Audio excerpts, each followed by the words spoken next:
Olá, amigos do Quartel-General, é um imenso prazer estar falando com vocês mais uma vez, hoje falando sobre o regimento interno da Assembleia Legislativa do Estado do Rio Grande do Norte. Vamos falar sobre o Conselho de Ética. Professor, para que serve o Conselho de Ética? Nós temos o seguinte, que ele é um órgão competente para examinar o quê? As condutas dos parlamentares. E olha só que interessante, dos parlamentares, mas quando eles estiverem no exercício das funções. No exercício das funções, essa informação é muito importante, né? Tá um pouquinho torto aqui, mas tudo bem. Vamos lá. No exercício das funções. E aí, cabe ao Conselho de Ética zelar pelos preceitos dos regimentos, das leis, da Constituição, né, cabível aqui aos parlamentares. Nós sabemos que existem diversas prerrogativas, né, diversos, vamos dizer assim, benefícios aí que os deputados têm, e aí cabe ao Conselho de Ética observá-los, perfeito? Lembrando do seguinte, que o Conselho de Ética, ele pode, lá de acordo com o texto da nossa resolução, do nosso regimento, o artigo 53, fala assim, que o Conselho de Ética vai atuar independentemente de provocação. Então, ele pode atuar de ofício, certo? Ou seja, sem provocação, ou seja, ciente de um determinado ato, uma determinada conduta indevida, cabe aqui o Conselho de Ética atuar. Mas ele também pode atuar mediante provocação, perfeito? Então lembre-se disso. Não há necessidade de provocação para que o Conselho de Ética atue. Ele atua independentemente de provocação. Show de bola?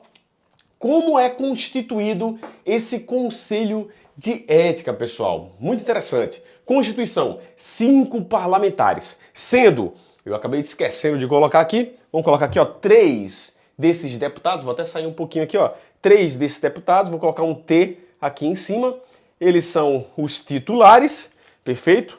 T de titulares, e temos os dois aqui em azul, nós temos aqui S de suplentes.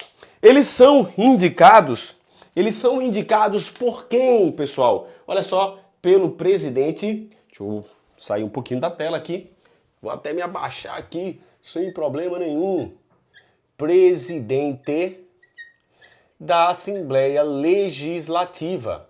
Presidente da Assembleia Legislativa do Estado do Rio Grande do Norte. Deixa eu só ver, tá aparecendo tudo ok, vamos mais. Aqui não tem formalidade não, aqui é informalidade. O nosso objetivo é trazer a melhor informação para vocês, perfeito? Presidente da Assembleia Legislativa. E essa escolha, ela vai acontecer da mesma forma que acontece com a mesa da Assembleia Legislativa. Vai acontecer aqui, ó, na primeira e na terceira, primeira e terceira sessão, vou colocar aqui, ó, SL, sessão legislativa, tá bem claro aí? Deixa eu só observar aqui no texto, está lindo demais. Primeira e terceira sessões legislativas, devendo essa indicação, essa escolha ser referendada pela mesa da Assembleia Legislativa do Estado do Rio Grande do Norte. Então, observa já esse quadro aí, muito interessante. Muito interessante. Então, a gente observa que se eles estão escolhidos na primeira, nós temos 4 sessões, né? 4. Na primeira e na terceira, então nós temos um mandato aí de quanto? De 2 anos. Vou colocar aqui, ó, um mandato. Deixa eu colocar aqui, vou colocar até aqui, ó. Mandato, deixa eu só verificar se está aparecendo aí, tudo ok. Vou colocar assim, para 2 anos. A palavra mandato vai ficar muito grande aí. 2 anos. Aí você corrige, aí você organiza no seu caderno, e aí, lembrando que são 2 anos de mandato. e esse mandato, conforme falei anteriormente, vai coincidir com o mandato também da mesa da Casa Legislativa, perfeito? 2 anos, está aparecendo aí tudo ok. Ok, indicação, titulares, suplentes, escolha primeira e terceira sessão legislativa e referendo da mesa, ok? Copie essa primeira parte aí para nós continuarmos, É interessante que na constituição desse Conselho de Ética devemos ter aí a proporcionalidade aí, se possível, né, de partidos, de blocos parlamentares aí para todos serem representados, perfeito? Para não termos ali uma imparcialidade, vamos dizer assim, ou melhor, uma parcialidade nas decisões, perfeito?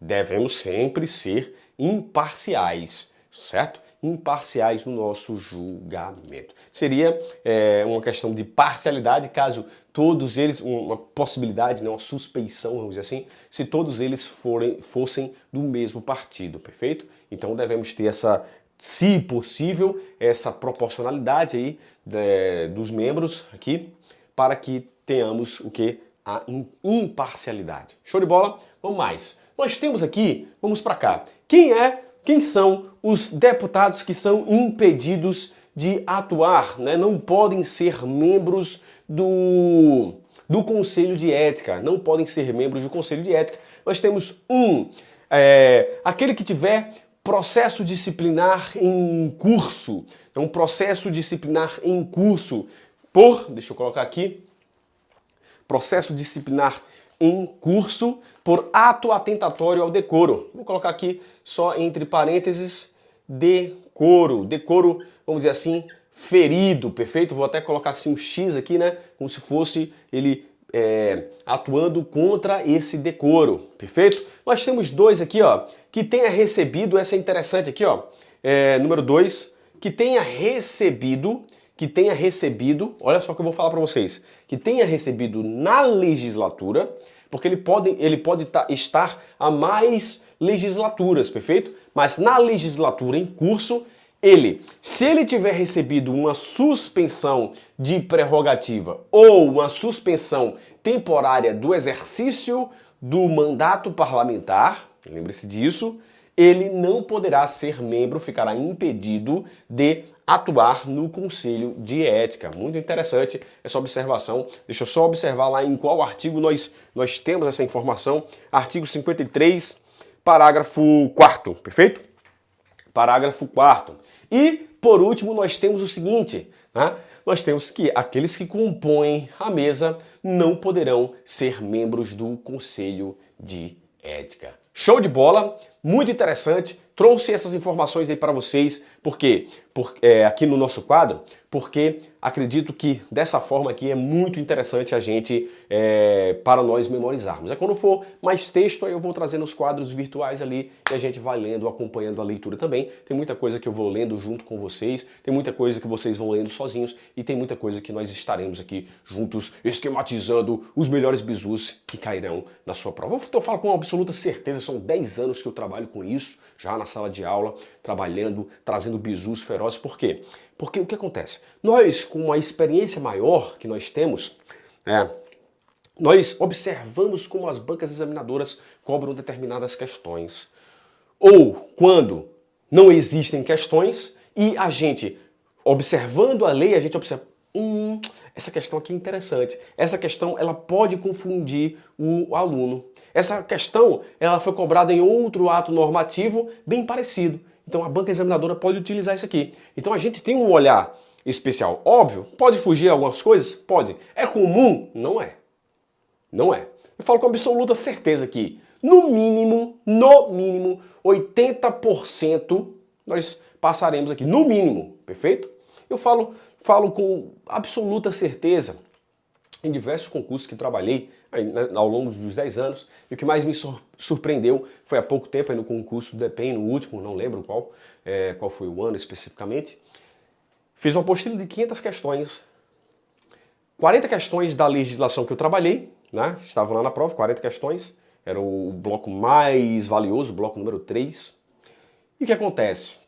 Desse bloco, nós tínhamos lá na nossa apostila 39 questões. Eu falo 38 questões porque uma foi considerada errada pela banca Sebrasp. Tá? Errada, o gabarito foi indevido, perfeito? Mas 38 questões certas, perfeito? 38 questões. É um índice altíssimo, pessoal, altíssimo, perfeito? Polícia Civil, eu trabalhava mais em áreas policiais, né? Polícia Civil, polícias penais, polícias militares, corpo de bombeiros, no mínimo 80% da prova. 10 questões, 8 questões estavam lá na nossa prova, e assim sucessivamente, perfeito? Então, é o feeling, é o olhar especial que nós temos. E se você gosta dos nossos vídeos, curta, comente e compartilhe. Perfeito? Essas ações elas são muito importantes para nós. E se você não adquiriu ainda a apostila de Constitucional, que foi a primeira que nós fizemos aí para a Assembleia Legislativa, adquira, fale comigo lá, tanto aqui nos nossos comentários, como também lá na outra rede social, André Flip, vai aparecer aí, andreflip.professor, perfeito? Mas vamos continuar, sem blá blá blá. Então, nós temos aqui aqueles que não poderão ser membros do Conselho de Ética. Perfeito. Agora vamos lá para uma questão de afastamento imediato. Olha só, há a possibilidade de afastamento imediato daquele membro do Conselho de Ética? Sim. Em qual situação? Quando houver uma representação e nela nós tivermos o quê? Provas inequívocas de que aquele parlamentar agiu de forma indevida, por exemplo, aqui contra o decoro parlamentar. Perfeito? Então, há uma possibilidade de afastamento imediato determinado por quem? Determinado, vou colocar aqui, ó, de ofício,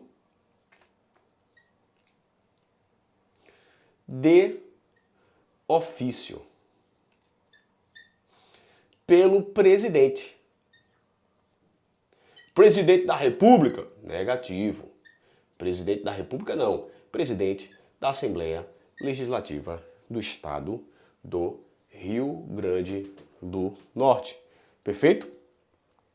E aí, nesse caso, se for afastado, o suplente vai assumir, vai ser convocado. Perfeito? Então lembre-se disso. Se afastamento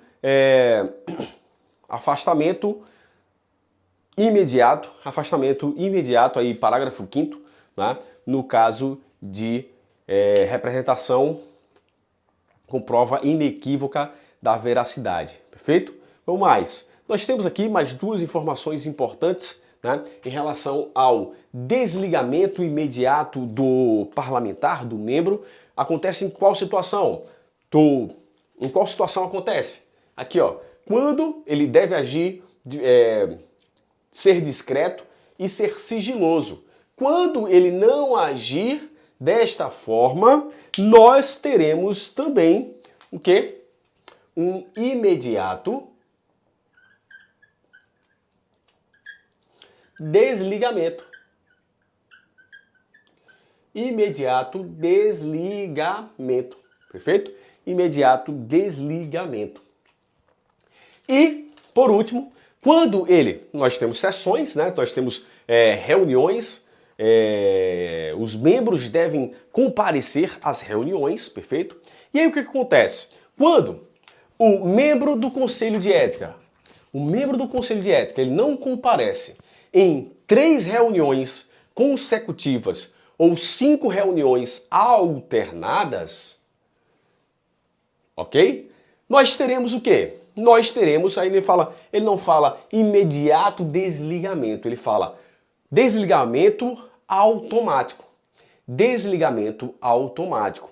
Exceto quando ele estiver em licença, exceto quando ele estiver em missão parlamentar. Perfeito? Show de bola? Então fica o quadro para vocês aí, altamente esquematizado. Espero que vocês estejam gostando aí dos nossos vídeos. Espero que vocês estejam curtindo também as nossas redes sociais e tenham adquirido a apostila de Constitucional, pois ela será valiosíssima para nós. Se não falei agora, né? 11, 12 questões, nós teremos todas elas lá na nossa apostila. Eu aposto com você que elas estarão lá, ok? Muito obrigado mais uma vez por estar conosco no Quartel General e até a próxima.